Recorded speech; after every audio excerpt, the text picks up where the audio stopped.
Good evening. Can I be heard?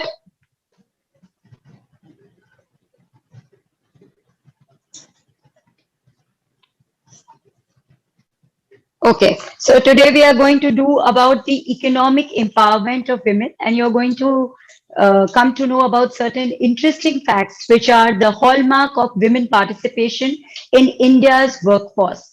So if we look over a period of time, and some children have been posting the economic survey of for 21-22, it's clearly stated, and in our last classes we've emphasized that the education for women is increasing.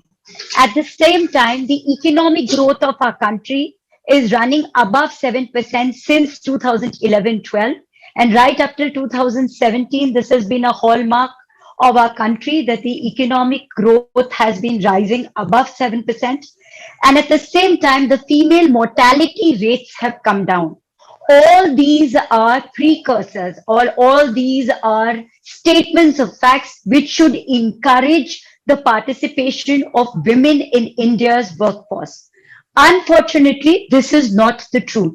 And therefore, from April 2021 till about December 2021, I have seen about 6, 7 articles. I'll be sharing the link with you. You can also go through them. I've tried to summarize them. But in all of them, it is emphasized that India's working force, so far as women is concerned, is coming down.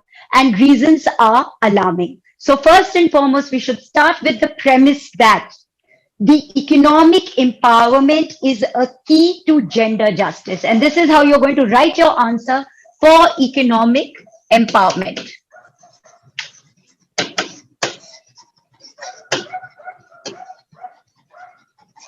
Of course, we've seen Mission Shakti today, and then we've seen that portion Abhiyan portion, which has come up in the budget, which we will be taking up the budget in detail.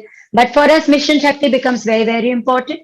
And at the same time, yesterday we have done 30 years of the National Women's Commission, and the Prime Minister has stated very clearly that the age of marriage for women will be increased to 21 once the Parliament meets in June. So that is a sure way ahead for us, and we will be talking about that bill which brings about the marriage age for women to 21 in the second part of the class.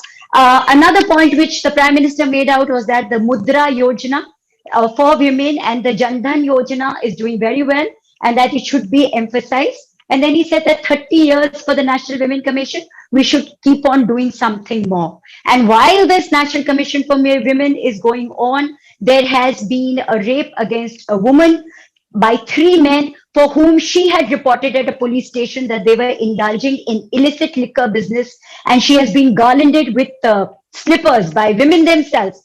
And the matter has been reported to the Delhi State Women's Commission.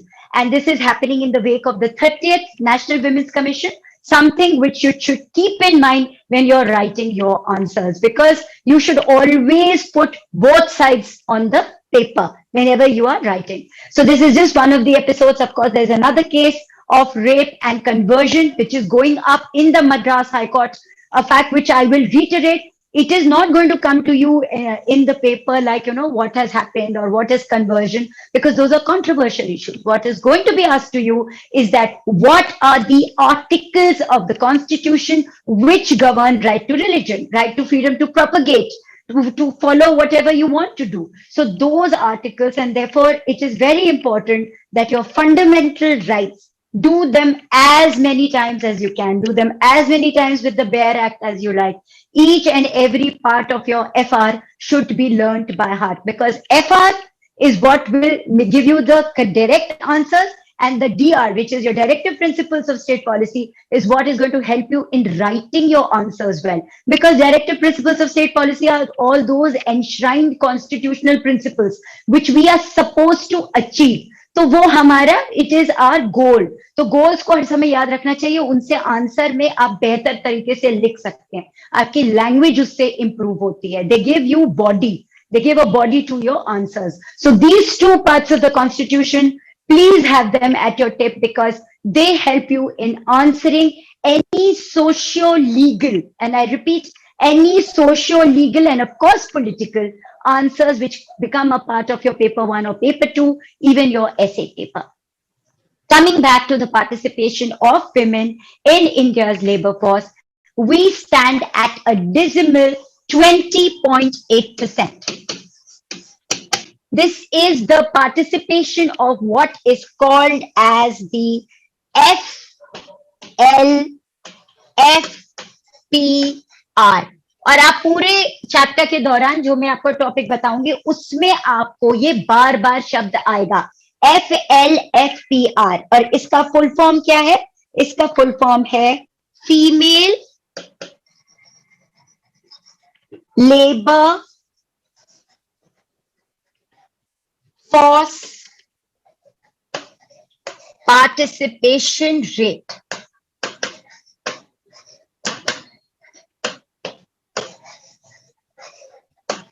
Female labor force participation rate, FLFPR।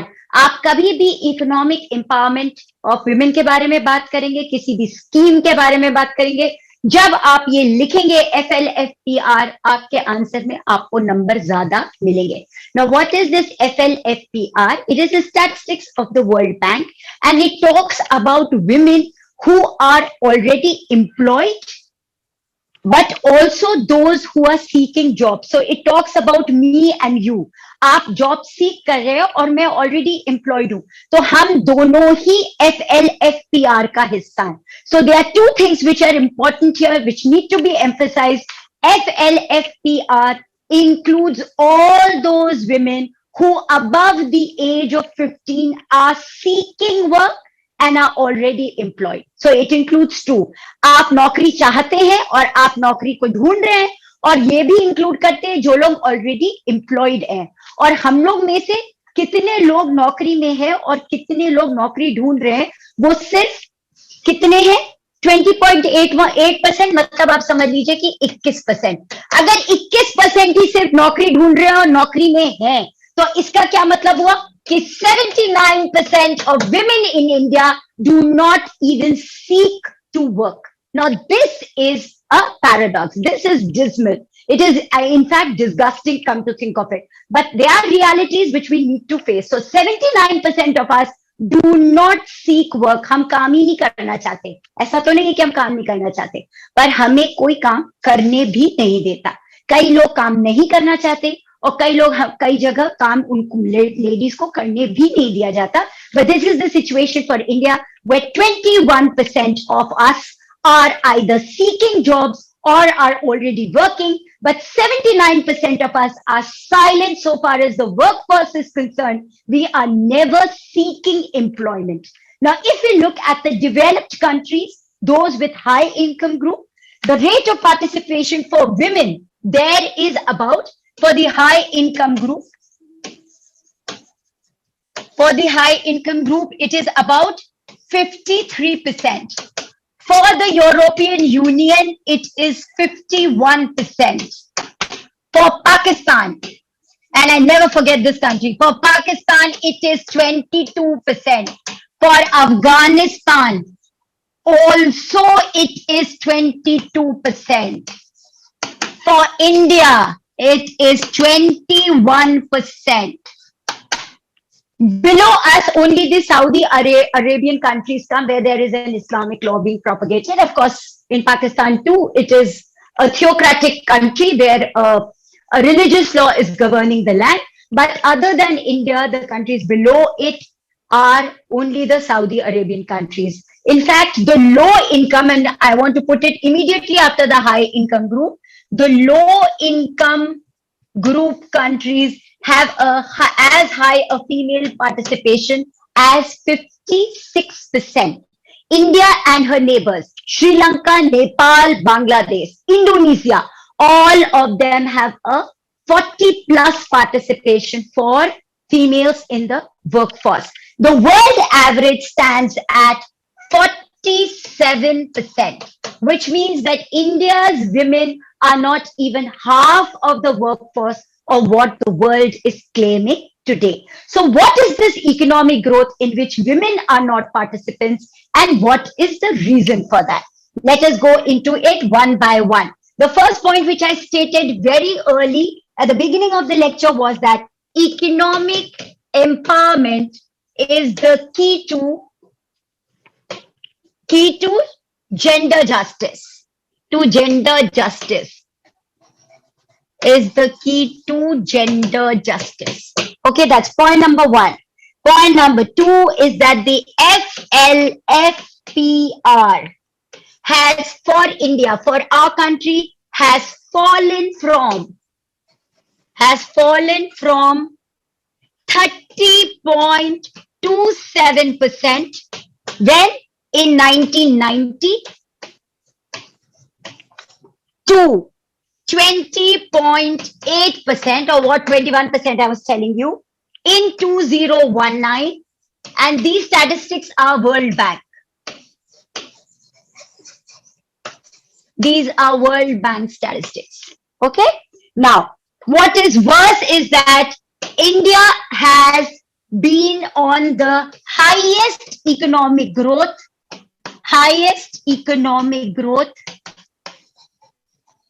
for the period 2003, 2004 to 2009-10.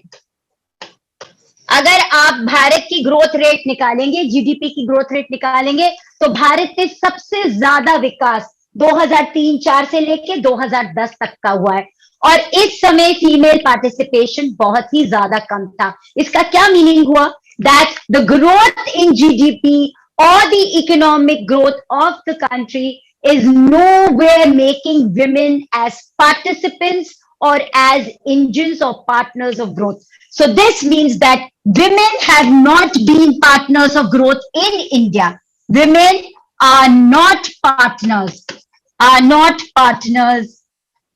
in growth for India. Now, can you believe this? But this is the truth. I mean, economics says this. We will go into the other social aspects of it later. Okay, so that means the fruits of growth have not reached women. Then it goes on to say that in the pandemic, women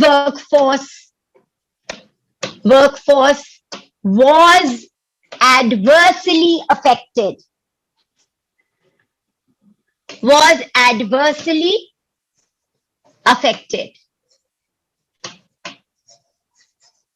In fact, they got pushed out completely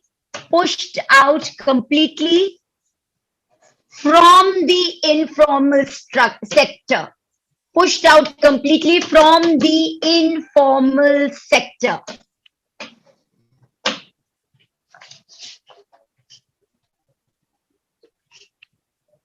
In the formal sector, this is for the informal sector, in the formal sector, too, they got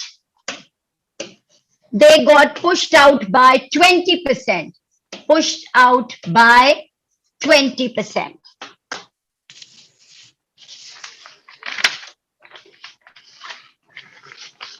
Now, while this discussion was going on, an economist by the name of Ashwani Deshpande. मैं 3 ladies का नाम आपको बताऊंगी और तीनों ने women के working force पे, लेबर फोर्स पे काम किया है. तो first is Ashwani Deshpande. She is an economist from the Ashoka University, and she wrote a paper which is called, and this is how when her paper got published, then the whole debate started by India is not a country for working women. So she wrote about paid work. She wrote about paid work, unpaid work, and domestic chores.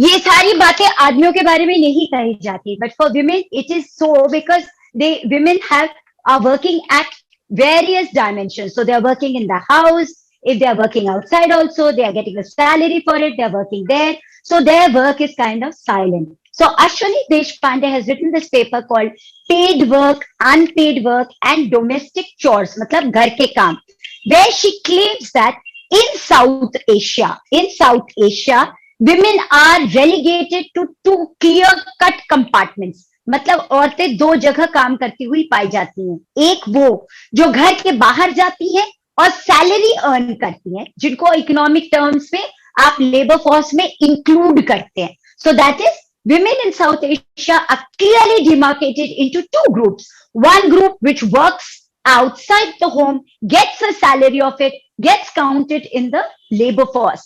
The other women who through their own violation, मतलब खुद अपने आप से ही घर के सारे काम करती हैं और उनका काम कभी भी इंक्लूड नहीं होता लेबर फोर्स में.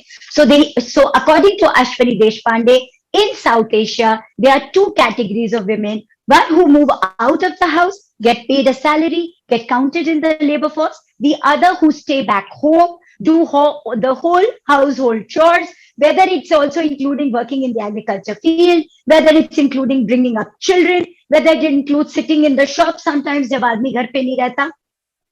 But her work is not being counted as worth in terms of GDP contribution.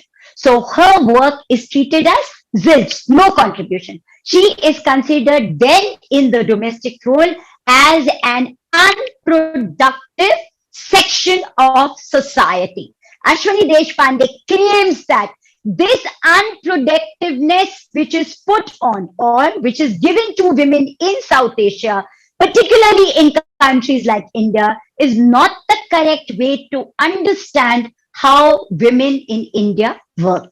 She says that उनका सिर्फ इतना सा कहना है कि ये जो डिमार्केशन है लेबर फोर्स का घर के बाहर जाके काम करने का और सैलरी पाने का और घर में बिना सैलरी के काम करने का और बहुत सारे और काम करने का, ये जो डिमार्केशन है it's blurred. So she is using the term which she has used is called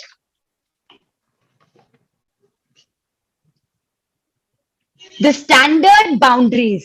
This is the concept. ये आप वर्ड लिख लीजिए, मैंने अभी आपको कॉन्सेप्ट समझा दिया. The standard boundaries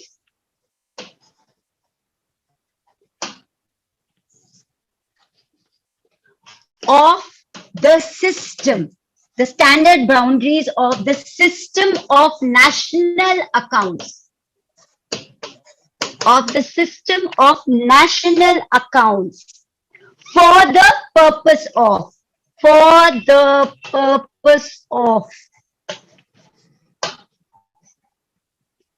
national income or GDP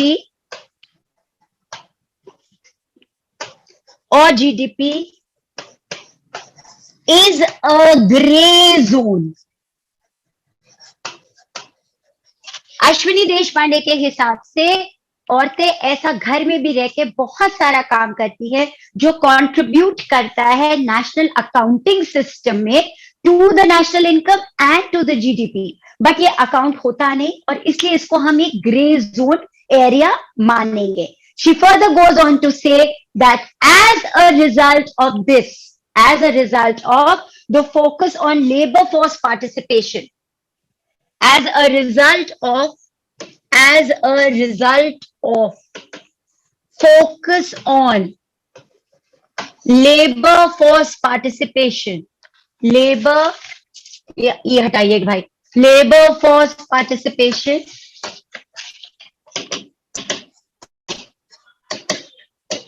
of labor force participation, the issue of women's employment, the issue of women's employment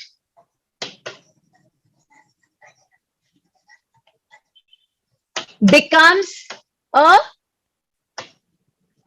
labor supply issue.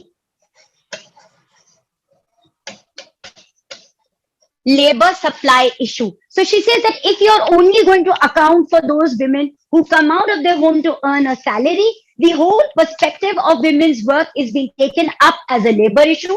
मतलब वो एक काम करने वाले मजदूर की तरह आप उनको ट्रीट करते हैं और अगर आप इस तरह से औरतों के काम को समझना चाहते हैं तो सिर्फ ये एक लेबर सप्लाई इशू होके रह जाता है, जो कि अश्विनी देशपांडे के हिसाब से एक गलत आंकड़ा है औरतों के काम करने का और औरतों के कंट्रीब्यूशन का towards the GDP.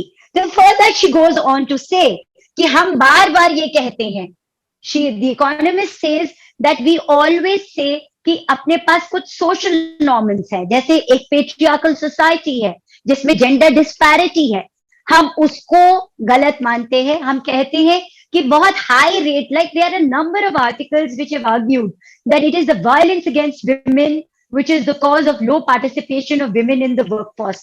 Maybe 1 or 2% can be contributed to that, but if you look at the highest rate of violence against women, it's in Delhi. और वहां पर जो लेबर का, women का लेबर पार्टिसिपेशन है वो कभी नहीं गिरा. So this is a glaring example of our statement कि violence is not the only reason which is acting as an impediment या एक रोक लगा रहा है औरतों के काम करने में. It cannot be denied that the workspace is not safe for women, but that is not just the reason why the female participation in India's workforce is declining over a period of time. तो उनके हिसाब से क्या कहना है कि हम हर समय सोशल नॉर्म्स को, वायलेंस अगेंस्ट विमेन को एक तरह का रीजन बताते हैं विमेन की पार्टिसिपेशन का, लेबर फोर्स में कम पार्टिसिपेशन का, बट एक्चुअली में ये रीजन नहीं है. हम कभी ये सवाल पूछते ही नहीं है कि उनका डिमांड फॉर देयर वर्क क्या है. We never ask the question. We put the blame on social norms and violence against women as causes for the low rate of participation of women. However, nobody questions as to the big question, that is, what is the demand for their work? What is the demand for their work? So what is she trying to say here? She's trying to tell you कि women के लिए आपने market में कौन सा work create किया. What is the demand for a woman's work? क्योंकि सारा काम का तो आपका बिना डिमांड के हो जा रहा है. आपका पूरा घर वो देख ले रही है, जब आप नहीं रहते तो आपका काम भी वो कर दे रही है. So you do not have to ask her for anything. She is doing it on her own volition without being paid for it. And if you come to the organized sector, who is asking women to come and work? Nobody is asking them to come and work. So that question is not being asked, that what is the demand for their work? And this has been ignored over a period of time. And then Ashwani Deshpande goes on to argue that the fall in the rate of employment for women, the word is not employment, the rate of participation for women in the labor force has declined, not due to urban participation rates, but due to rural participation rates. This is another point. She says that decline in FL, FPR is due to a fall in rural participation of women.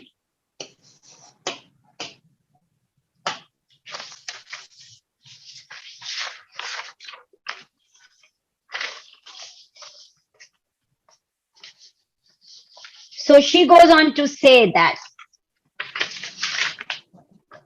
and I am giving you a lot of data. Now there's a shift. This first part of the article was from Financial Express. Now I'm shifting to the Hindu. So Hindu में जो सारे points लिखे हैं, there is another site. There's one article from Feminism in India. There's another one on insight.org. तो वो दोनों का भी लिंक मैं आपसे शेयर करूंगी. तो अब ये पेपर शिफ्ट हो रहा है from Financial Express. It's going to the, I think it's the Indian Express or the Hindu, either of the two. वो लिंक मैं आपको दे देती हूँ. अब मैं आपको और डेटा दे रही हूँ, उसको लिखिए. कोविड के टाइम में मार्च से अप्रैल 2020, while the female workforce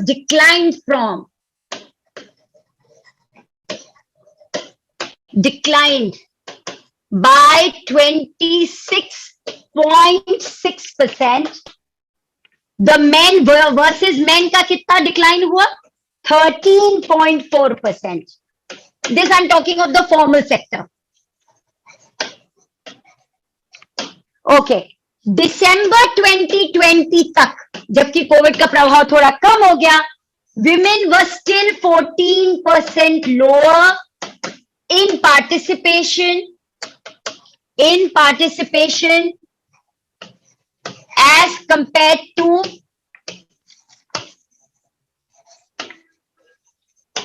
December 19.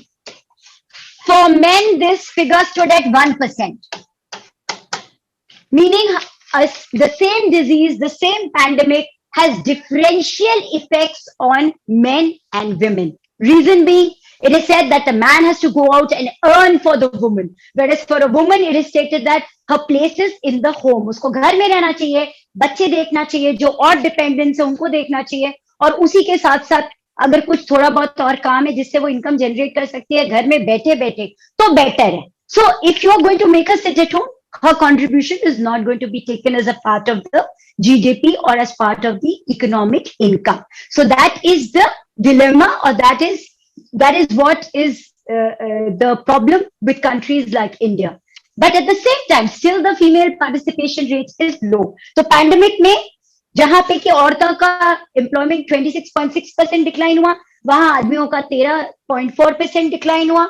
December 2020 तक भी 14% women had not come back to work as compared to December 19. So we have lost 14% of the workforce in the COVID period. That is one of the first things that you need to learn. Now we go over a spread of the country's growth from 1977 to 2017. ठीक है? The biggest growth for the country. Biggest growth for the country in terms of income and GDP. इसमें क्या हुआ? हमारा जो service sector है, service sector grew from 39 to 53%. Now from 1977 to 2017, one of the biggest economic growths for our country, our service sector grew from 39% to 53%. Industries grew from 33 to 27%. This is in terms of contribution to the GDP. कि service sector ने इतना contribute किया और industries ने इतना contribute किया.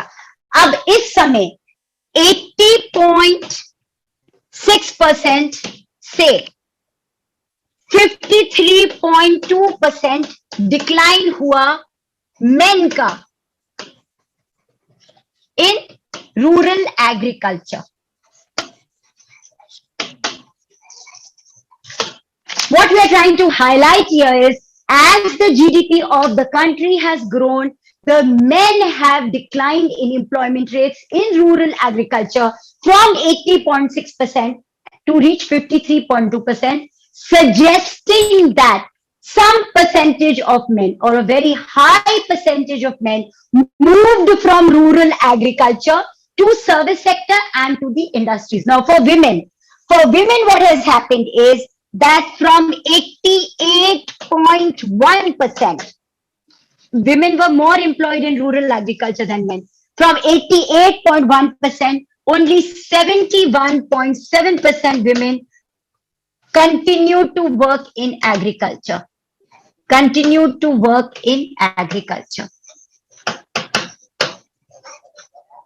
All right? So 80.6% से 53% हो गया, आदमी घुस गए सर्विस सेक्टर में और इंडस्ट्री में, और विमेन 88.1% कंट्रीब्यूट कर रही थी वर्कफोर्स में रूरल एग्रीकल्चर में, वो 71.7% पर ही रह गई. इसका क्या मतलब हुआ? It is said that from 1994 to 2010, women received less than 19% of new employment in the top 10 growth sectors of the country. So जो इंडिया की जो top 10 growth sectors थे, उसमें women का participation सिर्फ 19% रहा. I am taking you to the place from where you can understand that despite high education, despite less mortality rates, despite everything going in their favor, women are still not coming to work. And why? So 19% इनको new employment में जगह मिली, बाकी सब agriculture में पीछे छूट गए. That is another point which I wanted to make. Now, what happens in agriculture? अब एग्रीकल्चर में जो लेबर इंटेंसिव काम होता है, जैसे बीज बोना, हार्वेस्टिंग करना, ये सारे काम तो मशीन के द्वारा होने लगे. And these machines were not to be operated by women. They were not trained to work on these machines. For a seed driller, a harvester thresher, a tractor, ऐसे ही आप कपड़े की विभाग में आ जाइए, जहां पे टेक्सटाइल में पावर लूम्स आ गए, टेक्सटाइल मशीनरी आ गई. और ऐसा मैकेंजी का कहना है, McKinsey has done a survey and it claims that by 2030, 12 million Indian women will become unemployed. By 2030, 12 million Indian women will become unemployed. 12 million Indian women will become unemployed.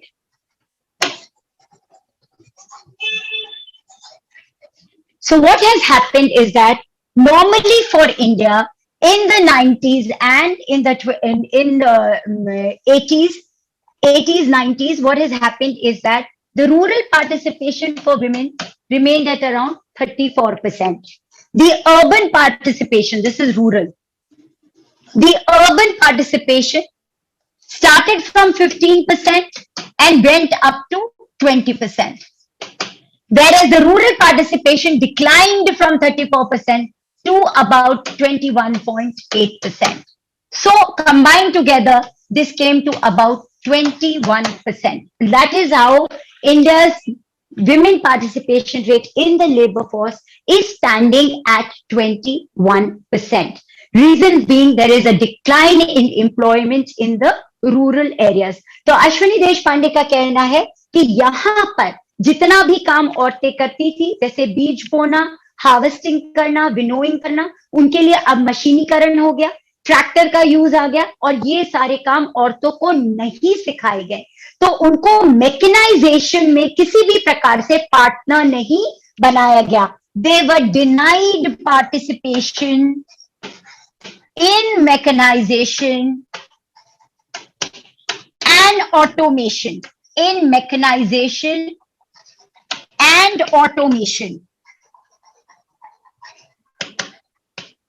इसी तरह से कपड़े के विभाग में जहां पे पालूम्स अब आ गए हैं, टेक्सटाइल मशीनरी आ गई है, वहां से भी women are being displaced. So McKinsey claims that by 2030, 12 million Indian women will become unemployed.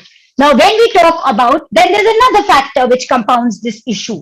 अब ये दूसरा फैक्टर कौन सा है? ये कहलाता है the income effect.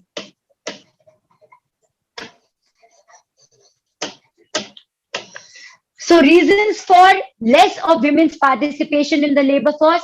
First, of course, जो social norms कहे जाते हैं, patriarchal society है. Second, of course, कि उनके against violence बहुत ज्यादा है, इसलिए उनका employment कम है.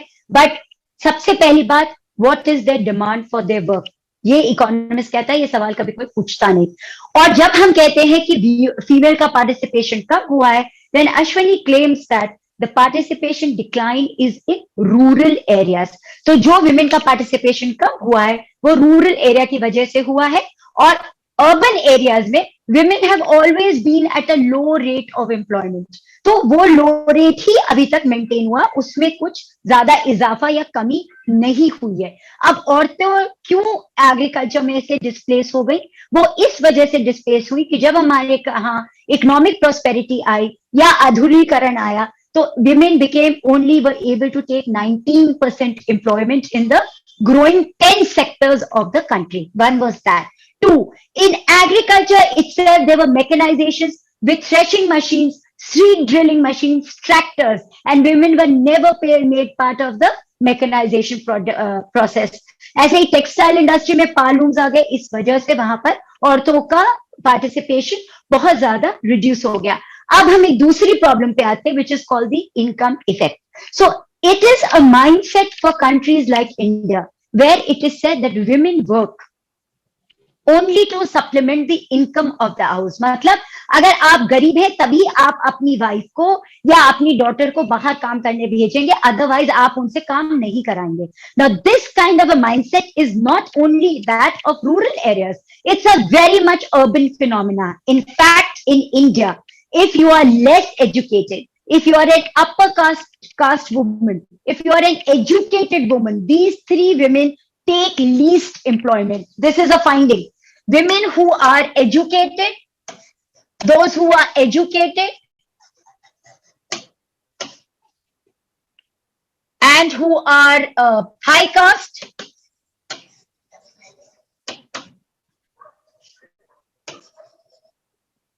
will in rural areas will not seek employment.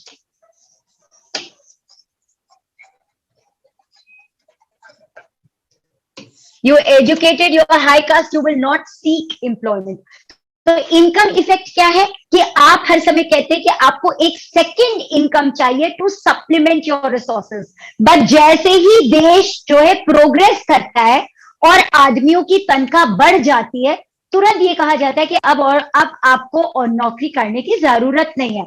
So because you have no contribution to make or your contribution doesn't matter to the status of the family, women stop working. So their income, their work as such is not work. Their work is only an income. So work is not an end in itself for women. Their work is not valued enough.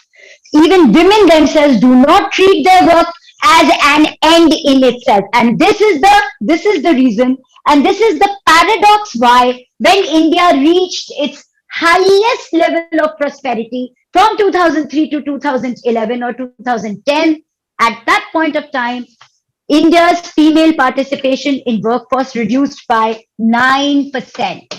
And this has been given the heading of income effect. मतलब जैसे जैसे आपकी आय बढ़ेगी, आप औरतों से काम कराना बंद कर देंगे क्योंकि आपको उनके इनकम की जरूरत नहीं है. इसका मतलब कि रिसेशन में औरतों को और काम करना चाहिए. But that is also not the case. Now, the reason for that I will be talking of in some time. Now, when we look at gender gaps in higher education, another reason why the female participation rate is less in the labor force because there is gender gap in high education or in higher education.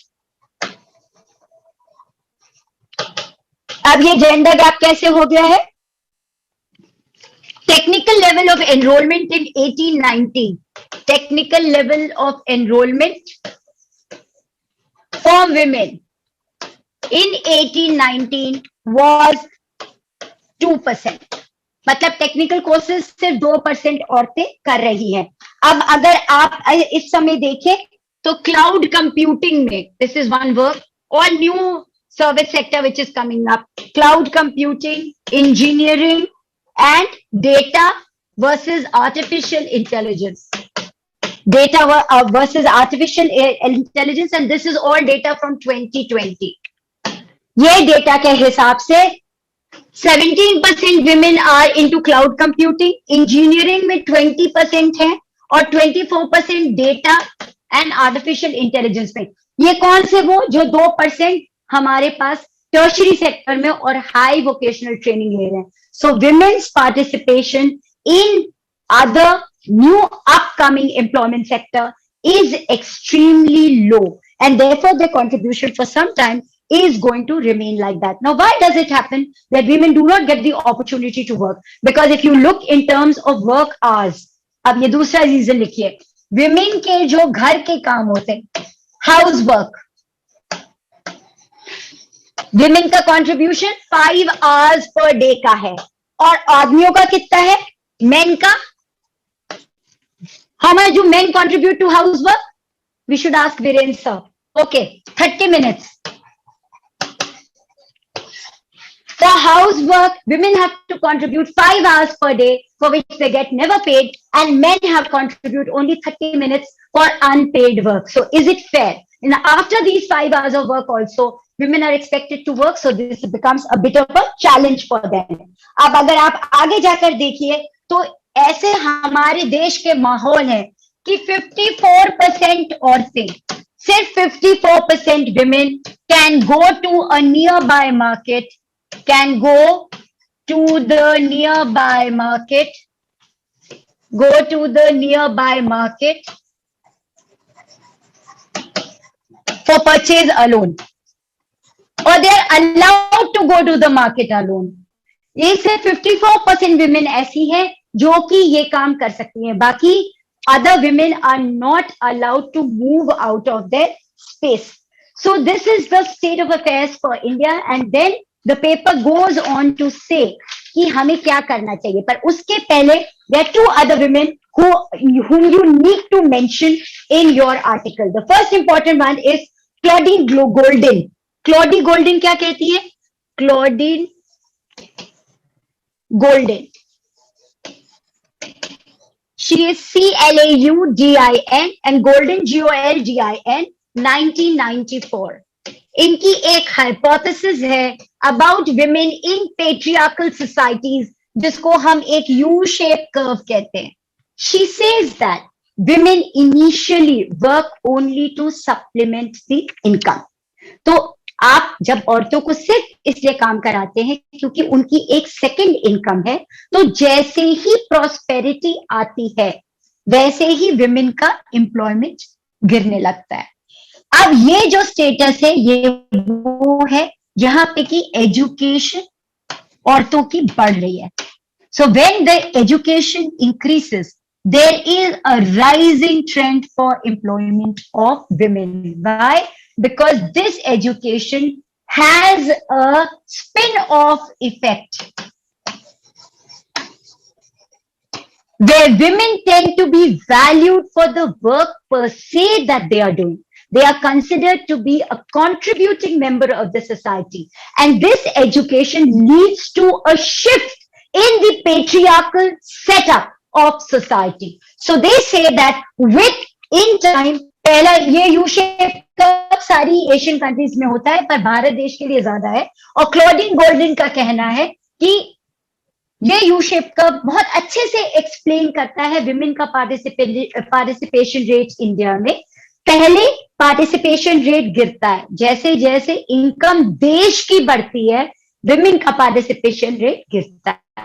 गिरने के बाद वो एक U turn लेता है जब उसमें education शामिल हो जाती है. जैसे जैसे औरतें हायर एजुकेशन की तरफ बढ़ती हैं उनका पार्टिसिपेशन और उनका FL FPR इंक्रीज होता रहता है, because education offsets the patriarchal setup of the society. This is what the Claudie Golden says in 1994. Now, another thing which I want you to add is that in agriculture, when you are writing the agriculture part, that वहां पे औरतों का जो है contribution गिर पड़ा है, वहां पर एक business standard का 2019 का एक indice है where they say that although women are 71% of the workforce in agriculture,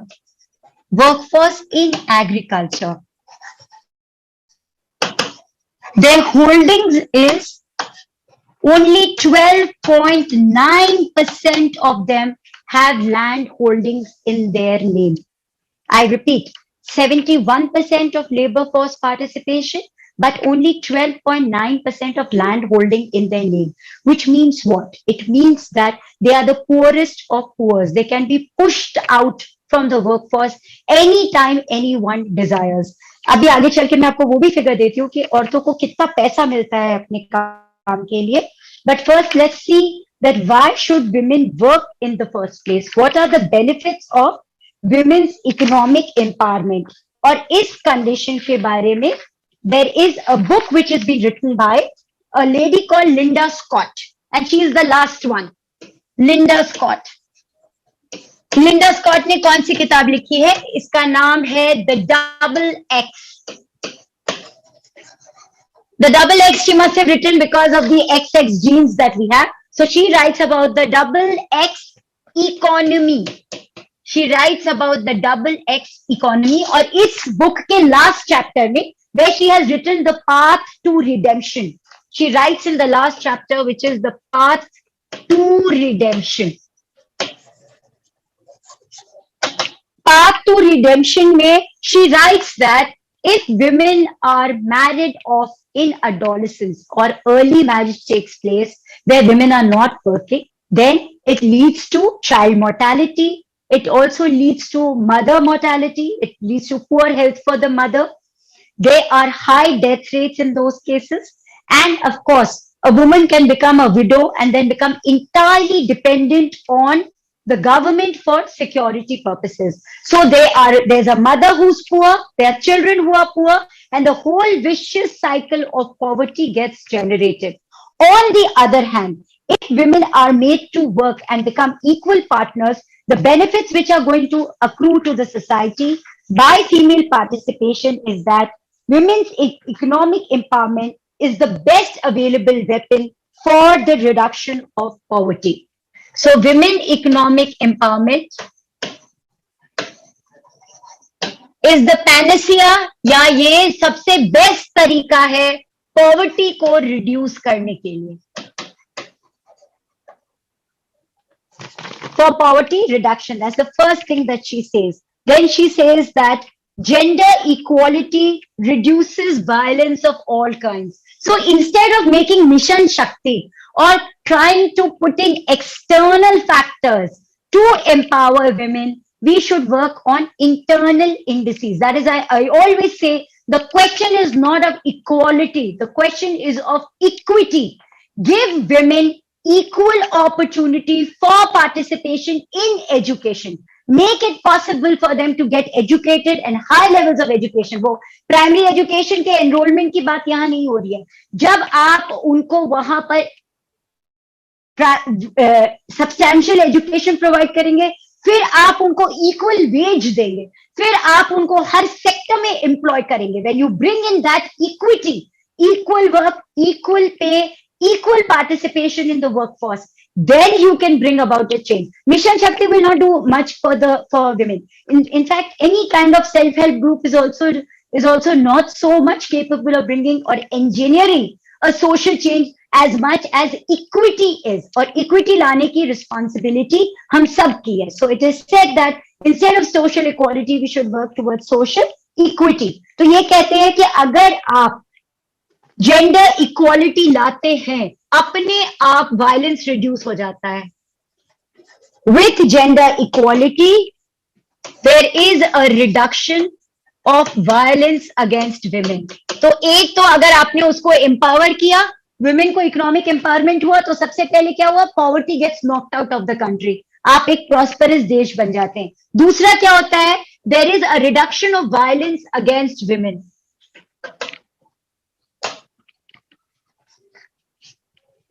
Third, inclusion of women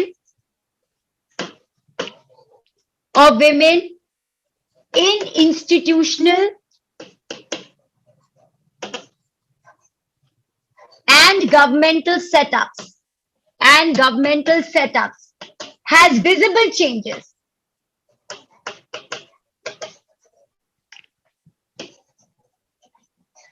A woman's perspective is always very different from that of a man because they are both biologically different. They look at the same problem differently. So what they bring to an institution or to a governmental setup is very different from that of a man. So when they join these institutions or government setup, there is always the concept of a change. Then economic acts as a shield against their economic empowerment or their economic independence, acts as a shield against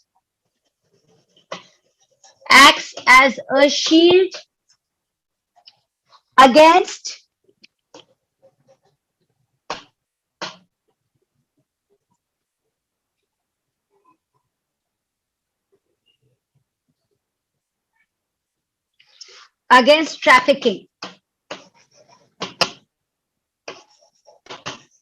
against child trafficking और women trafficking में reduction होता है अगर women empowered होती है. तो उनका जो पैसा है, it acts as a shield. No father would like to sell his daughter who is earning for him, क्योंकि उसको पैसे वैसे ही मिल रहे हैं, तो they would not like to sell their child. So this also acts as a shield against trafficking. Then it leads to greater transparency. It said that women are more honest as compared to men. So it says it leads to greater transparency in systems. It brings about a transparency in working systems.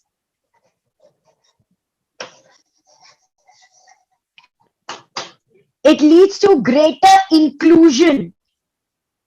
It leads to greater inclusion. To greater inclusion of one half of the population.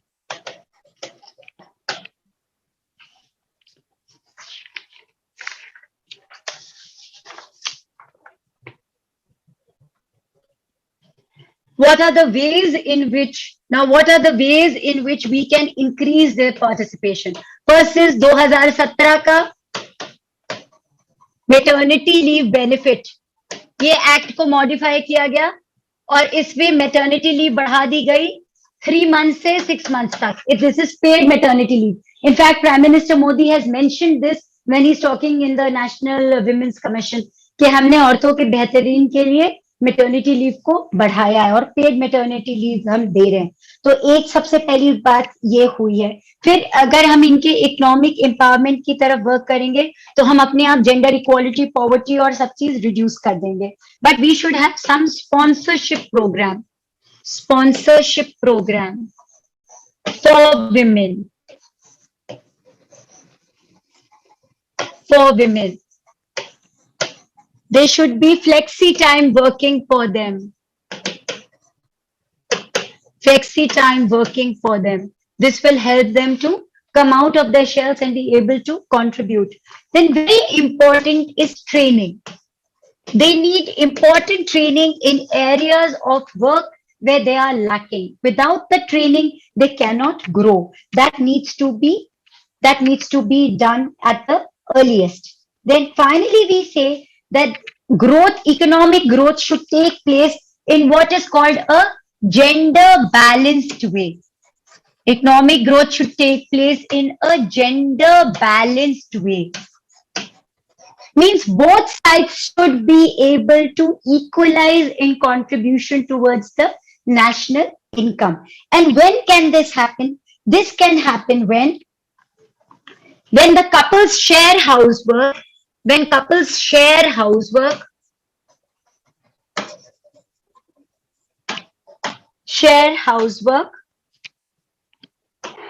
and believe in egalitarian principles or equal principles, egalitarian छोड़ दीजिए, equal principles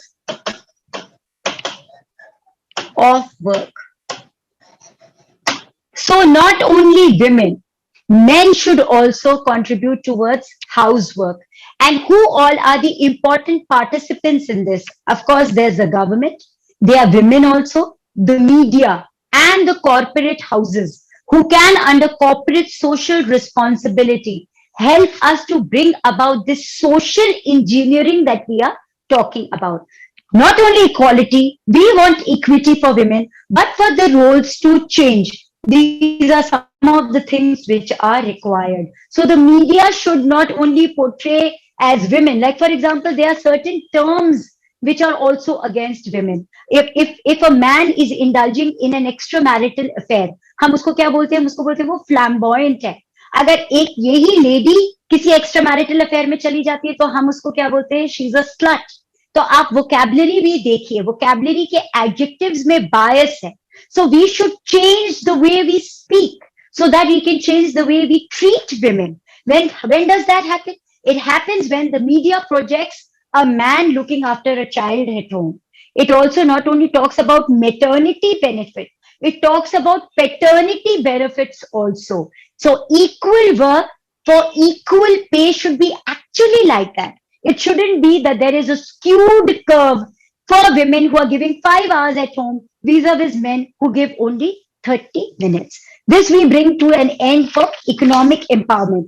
अब जो government की schemes हैं, उसको I will try to do them for you at one go. क्योंकि उसको अलग अलग बताने से, जैसे प्रधानमंत्री अभी उस दिन मुद्रा योजना की बात कर रहे थे, या प्रधानमंत्री जनधन योजना की बात कर रहे थे.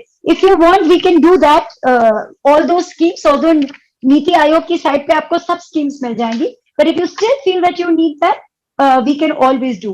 Okay, I wanted to tell you that for women who work in the unorganized sector, उनका 2019 में उनकी average salary works out to be 4,219 rupees. 4,219 रुपया उनको मिलता है. और अगर वो फॉर्मल सेक्टर में काम करती हैं तो वहां उन्हें 12,000 रुपया मिलता है. पर कहीं भी उनको सोशल सिक्योरिटी का नेट नहीं मिलता. और ज्यादा करके औरतें जो अर्बन एरियाज में काम करती हैं वो डोमेस्टिक वर्क में ही काम करती हैं, जहां पे उनके पास कोई सोशल सिक्योरिटी नहीं होती. ऐसा कहा जा रहा है कि बहुत सारी औरतें आंगनबाड़ी में काम करती है. They work as auxiliary nurses also. तो जहां पे वो आंगनबाड़ी में काम कर रही है, एज ऑक्सिलरी नर्सेज काम कर रही है, वहां पे उनका कोविड का इम्पैक्ट बहुत ज्यादा हुआ है. काफी सारे लोगों को अभी तक पेमेंट भी नहीं मिला है. तो this aspect also the government should look into. तो now when we talking about anganwadis being fed with more, some 250 lakh Anganwadis are now going to come under the ambit, and they are going to be on an e-platform. So that is a good step for the government of India, which they are going to do. So when we do budget, we will have a look at what is there for the women. But for now, you should remember that for India, it is said that for women, less than a quarter have joined the labor force. I repeat, less than a quarter have joined the labor force, and only a fifth are employed. Less than a quarter मतलब एक चौथाई लोगों ने तो labour force join किया है, और उस एक चौथाई से में से भी खाली ऐसा एक फिफ्थ हिस्सा है जो कि एम्प्लॉयमेंट के एम्बिट में आता है. तो जब हम ये कहते हैं कि female labour force participation rate कम है, we are talking about women, the total women within the working age who are seeking work and those who are also employed. मतलब हम भी हैं और आप भी हैं, और ये सिर्फ 21% है. When we are even below Pakistan, which is shameful. We are below the world average, which stands at 47%. Now I come to the second part, और ये बार बार मेरा डिले होता जा रहा है, इसलिए आज आपको ये खत्म करके ही जाना है. Now we are going to talk about minding the gender gap. अभी माइंडिंग द जेंडर गैप में क्या है? Minding the gender gap, this is an article from Indian Express. Minding the gender gap में कहा जा रहा है कि औरत और आदमी are equal before the law, equal pay, equal work, right to equality, सब कुछ है. उसके बावजूद भी औरतों की उम्र शादी की 18 साल है और आदमियों की 21 साल. ये तभी भी है जबकि वोटिंग एज दोनों की ही 18 साल है. तो ऐसी क्या खूबी है शादी में जिसके लिए औरतें 18 साल पे भी ठीक है पर आदमियों को 21 साल की उम्र की जरूरत है? This has been brought up as a big debate in the parliament, and in fact a bill has been introduced in the Lok Sabha, and the Prime Minister just yesterday mentioned that this bill is going to be done. Now when I'm going to talk about the bill for your prelims, what are the various articles of fundamental rights which get affected, what are the various laws, and there are 7 laws which get amended as a result of this amendment which has been moved in the Lok Sabha. अब ये सातों amendment कोई फारसी personal law है, कोई Islamic personal law है, Hindu marriage act है, child marriage act है, ये सारे हैं. तो मैं सातों का नाम आपको बाद में बता दूंगी. आर्टिकल में मेंशन नहीं है, but I took it out from the net, so I will share it with you. So Union Cabinet proposes to bring a uniformity in the marriageable age of men and women. This is in consonance with SG5, which claims that all nation states should strive for equality between the gender, or they should work for gender equality. SG5 talks about SDG 5, Sustainable Development Goal 5 कहता है कि सारे देशों को ऐसी नीतियां बनानी चाहिए जिसके द्वारा जेंडर इक्वालिटी को लाया जा सके. तो इस संदर्भ में, और साथ साथ इसलिए भी क्योंकि 1993 में इंडिया ने एक कन्वेंशन ऑन द एलिमिनेशन और all forms of discrimination against women, ये मैं आपको पहले भी लिखवा चुकी हूँ, CEDAW, अब अगर 150 शब्द का आपका क्वेश्चन आएगा और आप ये दोनों चीजें लिख देंगे तो आपका क्वेश्चन बल्ले बल्ले हो जाएगा. You don't have to write anything more. तो CEDAW के रहते and the fact that we are signatory to SDG 5, we need to work for equality of men and women. Now, why minimum age of marriage? एक तो Hindu marriage act है. Minimum age of marriage की requirement क्यों है? Minimum age of marriage की requirement क्या है? तो सबसे पहले हिंदू मैरिज एक्ट है.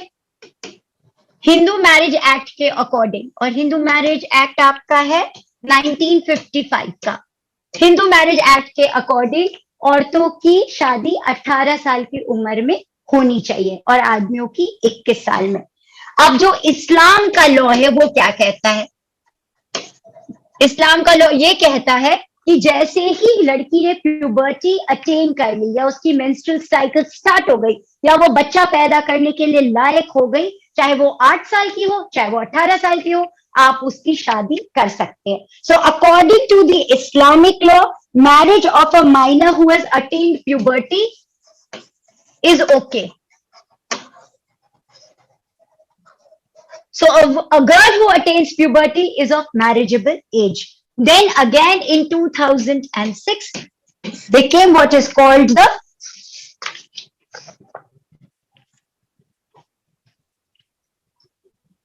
prohibition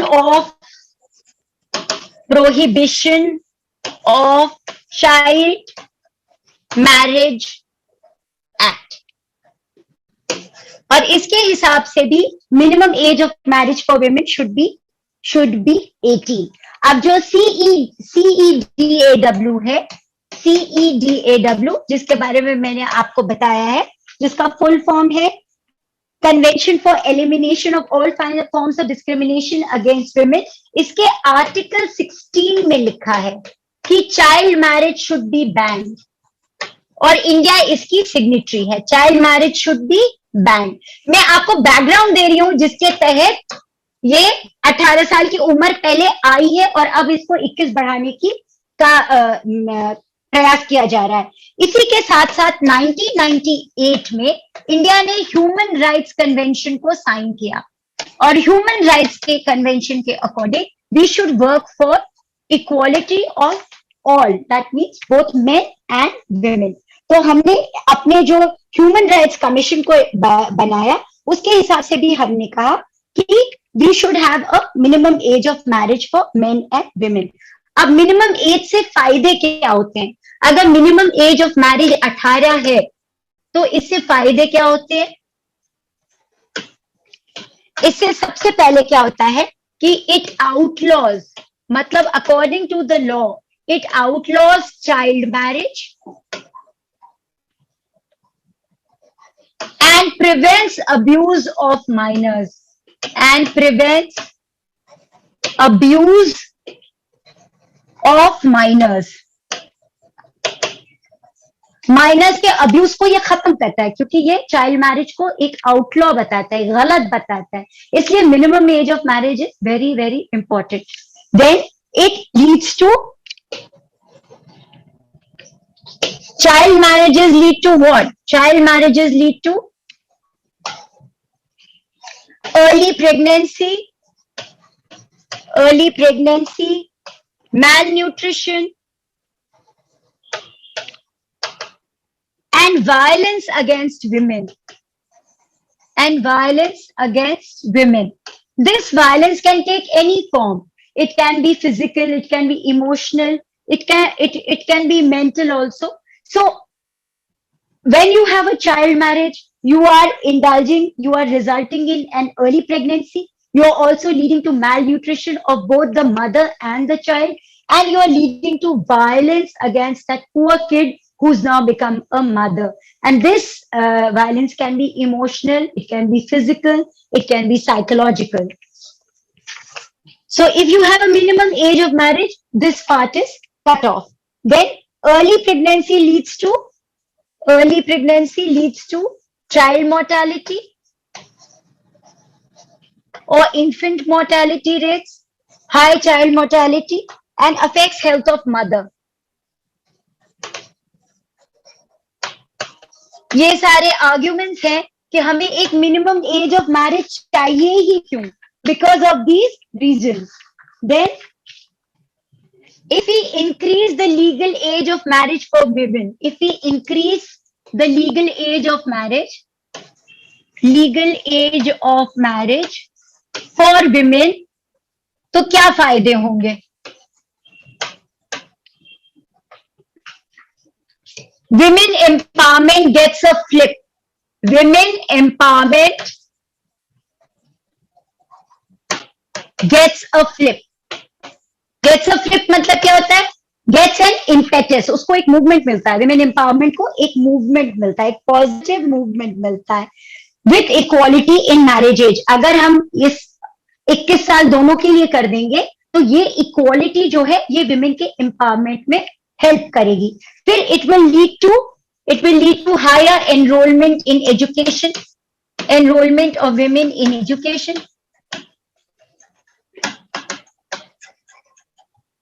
फिर क्या हो जाएगा? आपकी जितनी स्कीम्स हैं जैसे उज्ज्वला, जैसे आपकी मुद्रा, जैसे जनधन, इन सब का लाभ औरतें पूरी तरह उठा पाएंगी अगर आप उनकी मैरिज एज को 21 कर देंगे तो. फिर a change in law is likely to bring change in social perception. Change in law will bring a change in social perception. Will bring a change in social perception. Why? Because equal laws emanate, E-M-N-A-T-E. Equal laws emanate equality. मतलब जो law एक तरह से दोनों को treat करते हैं वो सिर्फ इक्वालिटी ही प्रोपगेट कर सकते हैं, वो सिर्फ इक्वालिटी में ही रिजल्ट कर सकते हैं. और ये इक्वालिटी क्या करेगी? This equality will result in a social transformation in the society. In society. तो अगर आप औरतों की लीगल एज ऑफ मैरिज बढ़ाते हैं तो आप उनको ऐसे हायर एनरोलमेंट रेट देखेंगे, आप इक्वालिटी बिफोर लॉ देखेंगे, आप एक सोशल ट्रांसफॉर्मेशन देखेंगे, आप देखेंगे कि एक जो विमेन एम्पावरमेंट का मूवमेंट है वो बढ़ गया है और जो स्कीम्स औरतों के लिए बनाई गई है वो उनका बेहतरीन ढंग से उपयोग कर सकते हैं. आप एक चीज और कही जा रही है कि औरत और आदमी की एज में अगर आप डिफरेंस रखते हैं तो उसका लॉजिकल रीजन क्या है?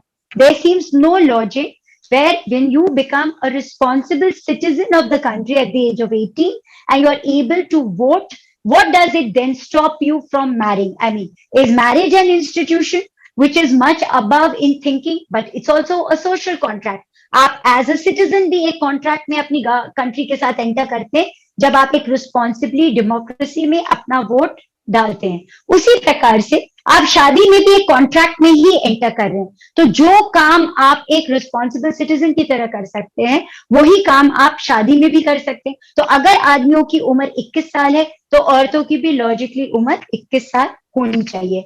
और जो अगर वोटिंग एज है और आप 18 साल की है तो और 21 साल वो हो गया तो ठीक है, दोनों both of them can be equal. Now protection of basic rights. If we do this, there is certain protection of basic rights of women. Protection of basic rights of women. Basic rights of women क्या है? Against early marriage is the protection of their basic rights. That is the right to equality. They have a basic right to equality. Right to equality, right to equal opportunity, equal work, equal pay. So they have a right to equality, which provides a basic framework to bring about the social changes that we are looking for. Their basic rights will be protected to bring about the social changes that we are looking for.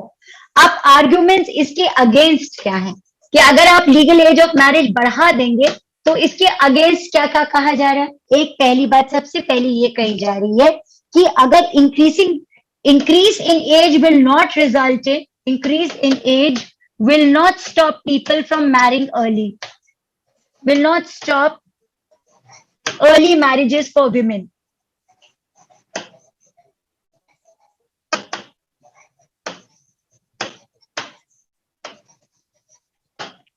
अभी तक भी औरतों की शादी बहुत जल्दी कर दी जाती है, इनफैक्ट 18 साल की उम्र के पहले कर जाती है।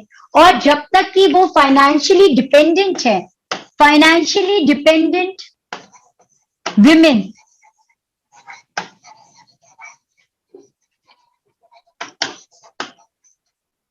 have no say in marriage. तो जहां पे हम इकोनॉमिक एम्पावरमेंट की बात अगर नहीं कर रहे हैं, तो एक लीगल एज से एम्पावर औरत कभी नहीं हो सकती। ये जो आर्ग्यूमेंट्स अगेंस्ट इस एज के बढ़ाने के हैं वो कह रहे हैं। और उसमें एक तथ्य है, if you are financially dependent on your parents and your parents wish to marry you because they cannot carry your burden any longer, you have to listen to them and get married. And that is what happens most of the time. So saying that with financial dependence, legal age has no meaning at all.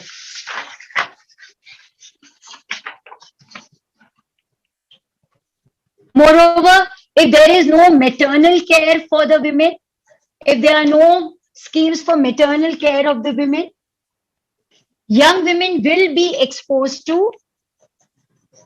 young women will have to be dependents only, will have to be dependents only.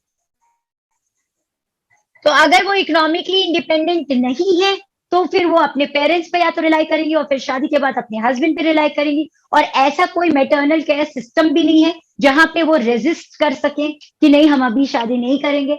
ऐसा कोई caring system भी नहीं, कोई medical system नहीं है। तो if we do not provide them with this kind of a network of maternal care, of financial independence, then legal age has absolutely no meaning. Then there is a high prevalence of child marriage in India. There is a high prevalence of child marriage in India.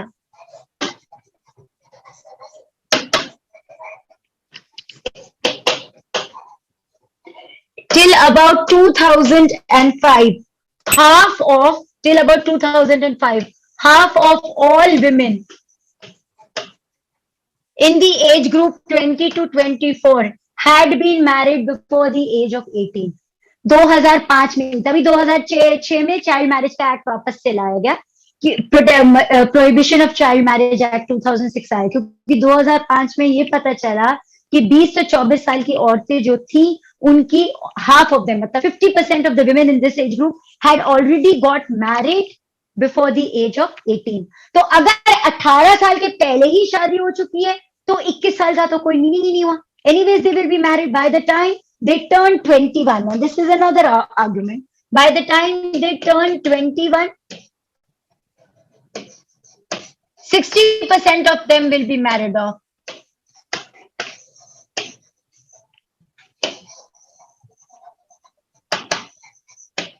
So this is no reason to increase the age.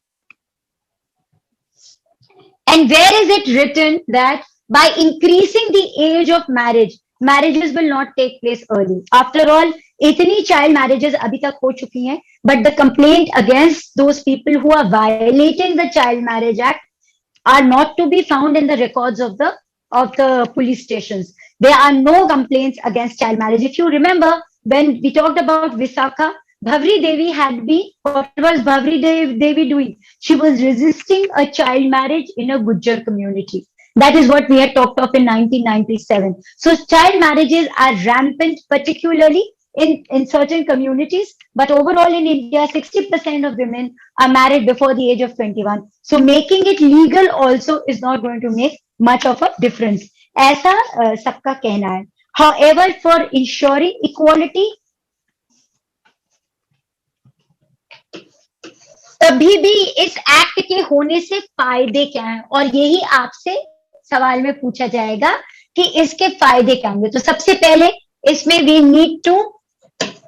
need to ensure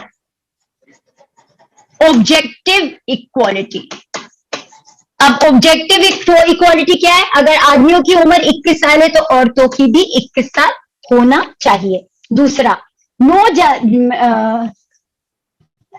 empowering the disadvantaged women, empowering disadvantaged women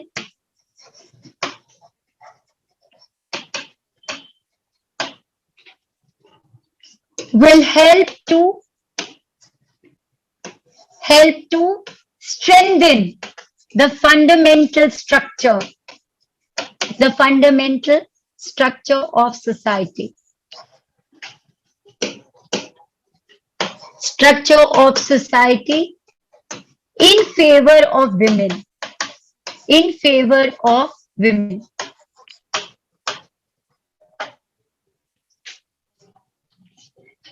It will lead to better education, career, skill development,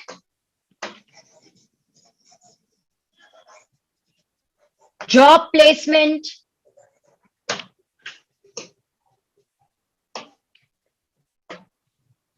and safety.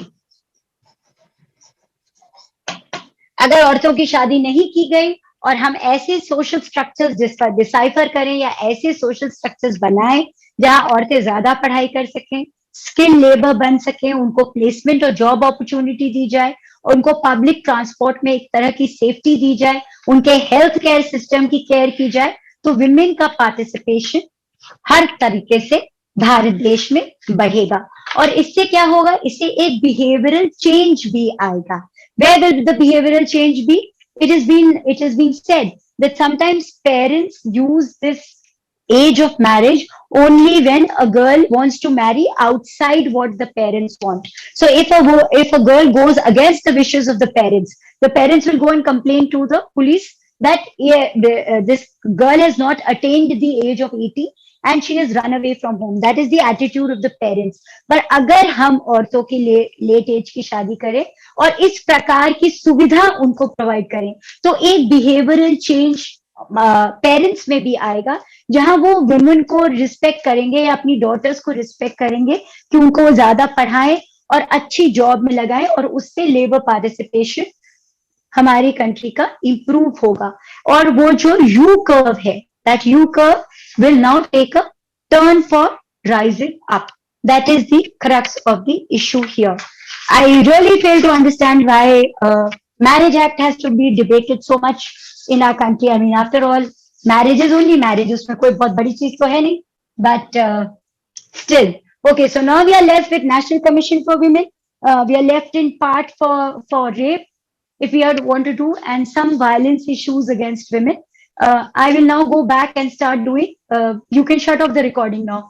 I will go back and start doing environment for some time so that दोनों balance हो जाए, otherwise environment का काफी सारा portion छूट जाएगा. Thank you so much for your time. This brings us to the end of the class. Thank you.